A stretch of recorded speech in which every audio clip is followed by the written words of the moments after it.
અમેરિકામાં રહેતા તમામ ભારતીયો અને ખાસ કરીને આપણા ગુજરાતી પરિવારજનો માટે આજે અમે એક એવી માહિતી લઈને આવ્યા છીએ જે કદાચ તમારી આગામી ફ્લાઇટમાં તમને કલાકો સુધીની પરેશાનીમાંથી બચાવી શકે છે. ઘણા લોકો એવું માને છે કે એરપોર્ટ પરની સિક્યોરિટી ચેકિંગ માત્ર એક સામાન્ય પ્રક્રિયા છે, પરંતુ જ્યારે વાત વરિષ્ઠ નાગરિકોની આવે છે, જ્યારે કોઈ વ્યક્તિ હૃદયની દવાઓ લેતો હોય, ડાયાબિટીસનો દર્દી હોય, શરીરમાં પેસમેકર લગાવેલું હોય અથવા ચાલવામાં તકલીફ અનુભવતો હોય, ત્યારે આ જ પ્રક્રિયા ઘણી વખત તણાવ, ગભરાટ અને મુશ્કેલીનું કારણ બની જાય છે. દુઃખની વાત એ છે કે અમેરિકાના લાખો મુસાફરોને આજે પણ એવા મહત્વના નિયમોની ખબર નથી જે તેમના માટે ખાસ બનાવવામાં આવ્યા છે. આજે અમે તમને એવા 9 મહત્વના નિયમો વિશે જણાવીશું જે દરેક ભારતીય અને ખાસ કરીને દરેક વરિષ્ઠ નાગરિકે જાણવું જ જોઈએ. સૌથી પહેલા વાત કરીએ એક એવી મફત સેવાની જેના વિશે ખૂબ ઓછા લોકો જાણે છે. તેનું નામ છે TSA કેર્સ. જો તમે અથવા તમારા પરિવારના કોઈ વડીલ અમેરિકાની અંદર કે આંતરરાષ્ટ્રીય ફ્લાઇટમાં મુસાફરી કરી રહ્યા હોય અને તેમને ચાલવામાં તકલીફ હોય, વ્હીલચેરની જરૂર પડતી હોય, ઘણી દવાઓ સાથે રાખવી પડતી હોય અથવા કોઈ મેડિકલ ઉપકરણ સાથે મુસાફરી કરવી પડતી હોય, તો તમારી ફ્લાઇટના ઓછામાં ઓછા 72 કલાક પહેલા TSA કેર્સ હેલ્પલાઇન પર સંપર્ક કરી શકાય છે. ત્યારબાદ એરપોર્ટ પર તમારા માટે ખાસ પેસેન્જર સપોર્ટ સ્પેશિયાલિસ્ટની વ્યવસ્થા કરવામાં આવે છે. આ અધિકારી આખી પ્રક્રિયા દરમિયાન તમારી સાથે રહે છે, માર્ગદર્શન આપે છે અને બિનજરૂરી વિલંબ તથા ગભરાટથી બચાવે છે. આ સેવા સંપૂર્ણપણે મફત છે, છતાં હજારો ભારતીયોને તેની જાણ નથી. હવે બીજા મહત્વના નિયમ તરફ આગળ વધીએ. ઘણા લોકોના શરીરમાં પેસમેકર, ડિફિબ્રિલેટર, ઇન્સ્યુલિન પંપ અથવા અન્ય મેડિકલ ઉપકરણો લગાવવામાં આવ્યા હોય છે. આવા મુસાફરોમાં સૌથી મોટો પ્રશ્ન એ હોય છે કે શું બોડી સ્કેનમાંથી પસાર થવું સુરક્ષિત છે? અહીં મહત્વની વાત એ છે કે જો તમને અસ્વસ્થતા હોય તો તમારે બોડી ઇમેજિંગ સ્કેનરમાંથી પસાર થવું ફરજિયાત નથી. તમે અધિકારીને સીધું કહી શકો છો કે તમને પેટ ડાઉન સ્ક્રીનિંગ કરાવવી છે, એટલે કે અધિકારી હાથથી ચેકિંગ કરશે. જો તમારી પાસે મેડિકલ ડિવાઇસનું ઓળખપત્ર હોય તો તે સાથે રાખવું વધુ સારું છે. ઘણી વખત માત્ર પહેલેથી માહિતી આપી દેવાથી આખી પ્રક્રિયા સરળ બની જાય છે. ત્રીજો નિયમ એવા લોકો માટે છે જેઓ પોતાની સાથે protein powder, fibre supplement, vitamin powder અથવા અન્ય પાવડર સ્વરૂપની દવાઓ રાખે છે. ઘણા લોકો વિચારે છે કે દવા છે એટલે કોઈ સમસ્યા નહીં થાય, પરંતુ જો તમારી કેરી ઓન બેગમાં 12 આઉન્સથી વધુ માત્રામાં પાવડર હશે તો તેની અલગ તપાસ થઈ શકે છે. અધિકારીઓને બેગ ખોલીને તપાસ કરવાની જરૂર પડી શકે છે, જેના કારણે સમય પણ બગડે અને તકલીફ પણ થાય. તેથી શક્ય હોય તો આવા પાવડર ચેક્ડ ઇન બેગમાં રાખો. જો સાથે રાખવા જરૂરી હોય તો સ્કેનિંગ પહેલા જ અધિકારીને તેની જાણ કરો. હવે વાત કરીએ ડાયાબિટીસના દર્દીઓની. અમેરિકામાં લાખો લોકો ઇન્સ્યુલિન પર આધારિત જીવન જીવે છે. ઘણા ભારતીય પરિવારોમાં પણ વડીલો insulin pump, syringe, lancets, glucose tablets અને અન્ય મેડિકલ સાધનો સાથે મુસાફરી કરે છે. સારા સમાચાર એ છે કે આ તમામ વસ્તુઓ TSA દ્વારા મંજૂર છે.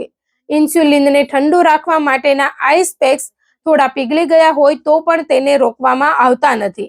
જો તમને ઇન્સ્યુલિન એક્સ-રે મશીનમાંથી પસાર કરાવવાનું અનુકૂળ ન લાગે તો તમે અધિકારીને વિઝ્યુઅલ હેન્ડ ઇન્સ્પેક્શન માટે કહી શકો છો. એક મહત્વની સલાહ એ છે કે આ તમામ સામગ્રી અલગ પારદર્શક પાઉચમાં રાખો જેથી તપાસ ઝડપથી પૂર્ણ થાય. હવે એક એવા નિયમની વાત કરીએ જે ખાસ કરીને સ્લીપ એપ્નિયા અથવા શ્વાસ સંબંધિત બીમારી ધરાવતા લોકો માટે ખૂબ જરૂરી છે. જો તમે CPAP અથવા અન્ય શ્વાસ લેવાનું મેડિકલ મશીન સાથે લઈ જઈ રહ્યા છો તો તેને બેગની અંદર રાખીને સ્કેન કરાવી શકાતું નથી. તેની અંદર રહેલી મોટર એક્સ-રેમાં અલગ રીતે દેખાતી હોવાથી અધિકારીઓ તેને બહાર કાઢવા કહે છે. તેથી મશીનને લેપટોપની જેમ અલગ ટ્રેમાં મૂકો. ઘણા અનુભવી મુસાફરો એક સ્વચ્છ પ્લાસ્ટિક શીટ અથવા કપડું સાથે રાખે છે જેથી મશીન ગંદી ટ્રેના સીધા સંપર્કમાં ન આવે. આ નાની સાવચેતી તમારા મોંઘા મેડિકલ સાધનને સુરક્ષિત રાખી શકે છે. આગળનો નિયમ કદાચ સૌથી સરળ છે, પરંતુ તે સૌથી વધુ અવગણવામાં આવે છે. મોટા ભાગના મુસાફરો શાંતિથી બેગ બેલ્ટ પર મૂકી દે છે અને પછી એલાર્મ વાગે ત્યારે સમજાવવા લાગે છે કે બેગમાં દવાઓ છે અથવા મેડિકલ સાધનો છે. પરંતુ સમજદાર મુસાફરો એક નાનું કામ કરે છે. તેઓ સ્કેનિંગ પહેલા જ અધિકારીઓને કહી દે છે કે તેમની પાસે જરૂરી દવાઓ અને મેડિકલ ઉપકરણો છે.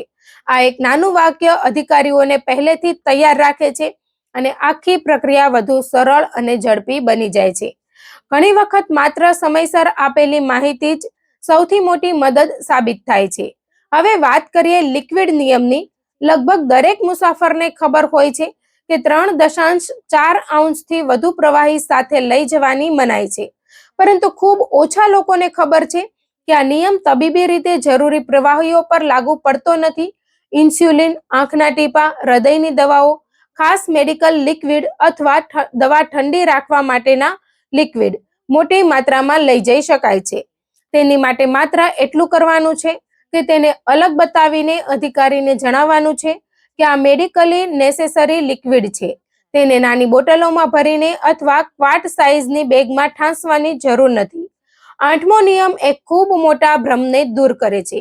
ઘણા ભારતીય પરિવારોમાં આજે પણ એવું માનવામાં આવે છે કે દરેક દવા તેની ઓરિજિનલ પ્રિસ્ક્રિપ્શન બોટલમાં જ હોવી જોઈએ. પરંતુ હકીકતમાં TSA નો એવો કોઈ ફેડરલ નિયમ નથી. તમે સરળતા માટે અઠવાડિયાના દિવસ પ્રમાણે પિલ ઓર્ગેનાઇઝરનો ઉપયોગ કરી શકો છો. જો કે સાવચેતી તરીકે તમારા મોબાઈલમાં પ્રિસ્ક્રિપ્શનના લેબલનો ફોટો રાખવો હંમેશા સમજદારી છે. જો તમે આંતરરાષ્ટ્રીય મુસાફરી કરી રહ્યા હો તો ડોક્ટરની ચિઠ્ઠી સાથે રાખવી ખૂબ યોગ્ય રહેશે. આ એક નાનું પગલું ભવિષ્યમાં મોટી મુશ્કેલીથી બચાવી શકે છે. હવે છેલ્લો પરંતુ સૌથી મહત્વનો નિયમ. ઘણી વખત લોકો પોતાની બધી દવાઓ મોટી ચેકડ ઇન બેગમાં મૂકી દે છે. પરંતુ કલ્પના કરો કે ફ્લાઇટ મોડી પડે, બેગ બીજા શહેરમાં પહોંચી જાય અથવા થોડા દિવસો સુધી ન મળે. આવી સ્થિતિમાં સૌથી મોટું નુકસાન દવાનો ડોઝ ચૂકી જવાનું થાય છે. ખાસ કરીને બ્લડ પ્રેશર, હાર્ટ ડાયાબિટીસ અથવા અન્ય ગંભીર બીમારી ધરાવતા દર્દીઓ માટે આ ખૂબ જોખમી બની શકે છે. તેથી તમામ જરૂરી દવાઓ હંમેશા તમારી કેરી ઓન બેગમાં જ રાખો. સાથે ઓછામાં ઓછા 1 દિવસની વધારાની દવા રાખો અને દવાઓના નામ, ડોઝ અને સમયનું ટાઈમ કરેલું લિસ્ટ પણ તે પાઉચમાં જ રાખો. આ નાની તૈયારી ઇમરજન્સીમાં જીવન રક્ષક સાબિત થઈ શકે છે. મિત્રો, આજે અમે જે 9 નિયમોની વાત કરી તે માત્ર નિયમો નથી, પરંતુ હજારો મુસાફરોના અનુભવમાંથી મળેલા એવા પાઠ છે જે તમારી મુસાફરીને સરળ, સુરક્ષિત અને તણાવમુક્ત બનાવી શકે છે. ખાસ કરીને અમેરિકામાં રહેતા આપણા ભારતીય અને ગુજરાતી પરિવારો માટે આ માહિતી ખૂબ ઉપયોગી છે. ઘણી વખત મુશ્કેલી નિયમોના કારણે નથી આવતી, પરંતુ નિયમોની સાચી માહિતી ન હોવાના કારણે આવે છે. જો તમે તમારા માતા-પિતા, દાદા-દાદી અથવા કોઈ વરિષ્ઠ પરિવારજનોને અમેરિકામાં બોલાવી રહ્યા હોવ અથવા તેઓ એકલા મુસાફરી કરતા હોય તો આ માહિતી તેમની સાથે જરૂર શેર કરો, કારણ કે યોગ્ય માહિતી જ સૌથી મોટી સુરક્ષા છે. યાદ રાખો, એરપોર્ટ પર આત્મવિશ્વાસ સાથે પહોંચનાર મુસાફરનો અનુભવ હંમેશા વધુ સરળ રહે છે. થોડું આયોજન, થોડું જ્ઞાન અને થોડી સાવચેતી તમારી આખી મુસાફરીને સુખદ બનાવી શકે છે. તેથી આગામી વખત જ્યારે તમે અમેરિકાના કોઈ પણ એરપોર્ટ પરથી ફ્લાઇટ પકડવા જાઓ ત્યારે આ 9 નિયમોને ચોક્કસ યાદ રાખજો. કદાચ આ માહિતી તમારી મુસાફરીનો સૌથી મોટો સહારો સાબિત થશે.